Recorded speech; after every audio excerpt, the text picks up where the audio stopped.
Welcome to Game Trailer's first annual Ultimate Gaming Preview for 2012. Split up by genre, we're kicking things off with one of the most prevalent game types in the industry, the action-adventure.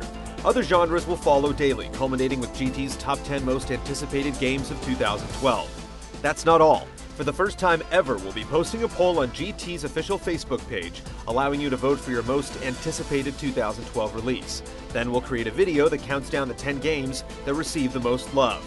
2011 was an amazing year for games, but by the time this feature is complete, we think you'll be convinced that 2012 is going to be even better. So here we go. No rankings, just the games we think deserve your attention, listed in order of release date.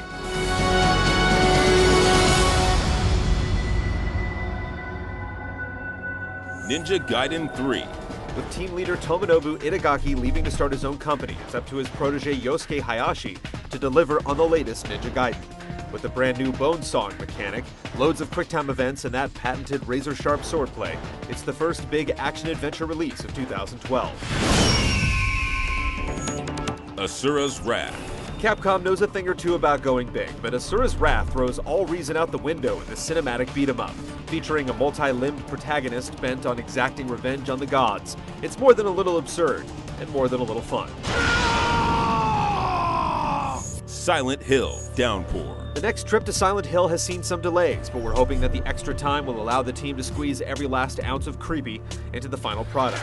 This franchise has lost some luster over the last couple installments, so it's do or die time.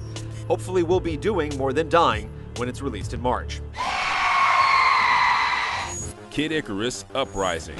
The franchise that everyone has clamored for over the past 10 years is finally getting an update on the Nintendo 3DS. Featuring a mix of aerial and ground-based combat, Pit's revival isn't as essential as we initially thought, now that the 3DS has found its footing. Even so, Nintendo is hoping this cinematic stunner can keep the momentum going. Dragon's Dogma. Capcom's action-adventure has been flying under the radar, but we find ourselves more impressed with it every time we see it. Exuding some of that hard-to-quantify charm that games like Dark Souls possess, we have a feeling that this could be a sleeper hit early in 2012. The high fantasy setting may seem a bit generic, but it presents a serious challenge, and its pawn system allows you to nurture and grow your teammates. Prototype 2. The original Prototype is a mindlessly fun game and the best superhero game that doesn't feature one. With the sequel looking to amp everything up considerably, we can only imagine the insanity that is about to ensue. If you like anti-heroes and open-world mayhem, this will be no April Fool. Lollipop Chainsaw. A mega-hot cheerleader defending your high school from an onslaught of the undead? Sign us up! Initially, we thought this game was a cash grab, but the more we've seen it, the more we realize the Grasshopper manufacturer rarely makes junk. It may not take itself seriously, but that doesn't mean we don't.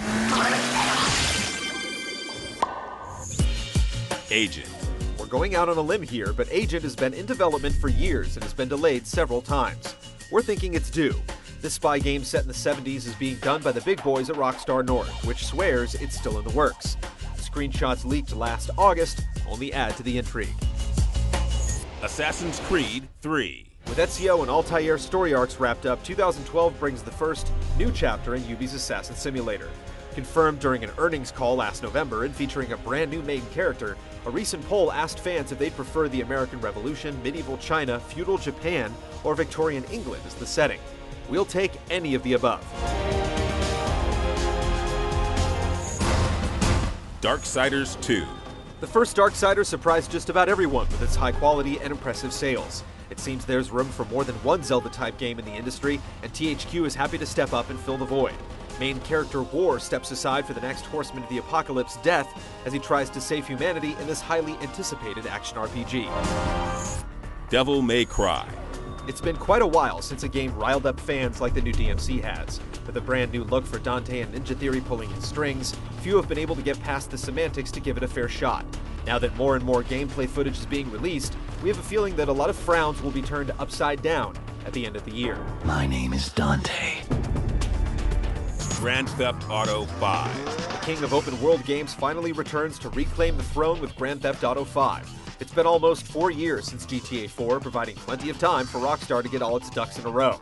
Set in the fictional Los Santos, where the pursuit of the almighty dollar trumps all, the reimagining of Southern California allows for beaches, mountains, and urban sprawl in one location. Details are sparse, and there's a chance it slips to 2013, but if it makes it this year, it's hard to imagine any other action-adventure game being a bigger deal.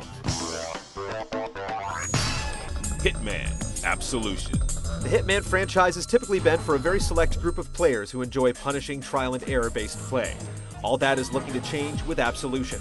Featuring production values far beyond what's typical of the series, and a lot more action mixed in with the stealthy assassinations, this could end up being the Hitman for the rest of us. Metal Gear Rising: Revengeance. Many thought that it might be cancelled, but at the Spike Video Game Awards last year, it was revealed that Platinum Games has taken over development to finish the project.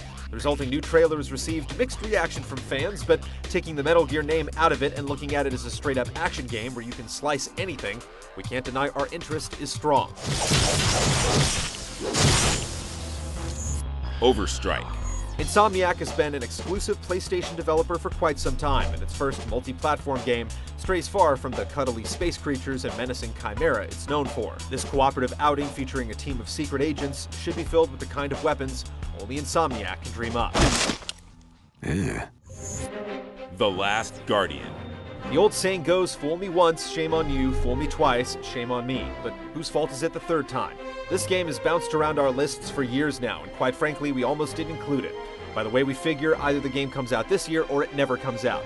We're giving it one last chance because it's one of the few games this year that has the ability to affect the player on multiple levels. The Last of Us. Making the biggest splash of all the new games unveiled at the Spike Video Game Awards last year, the developers behind the Uncharted franchise give us their take on the zombie apocalypse. If it weren't for Naughty Dog's impeccable pedigree, we wouldn't be anywhere near as excited, but it's hard not to get at least a little geeked up over the possibilities. With no solid release date, we're not 100% sure it's coming out this year, but it's been in development for quite some time already, so we're willing to roll the dice. Tomb Raider. Just when it seemed like Lara Croft was about to join Gex, Earthworm Jim, and Bubsy in video game purgatory, Square Enix dropped Jaws with its updated and revamped take on Tomb Raider at last year's E3. Gritty and inventive are two words that haven't been used in a sentence describing a Tomb Raider game in a long time, but they sure do apply here. Keep your browser locked on game trailers over the next 2 weeks as we go genre by genre to deliver the games you should be keeping your eye on in 2012.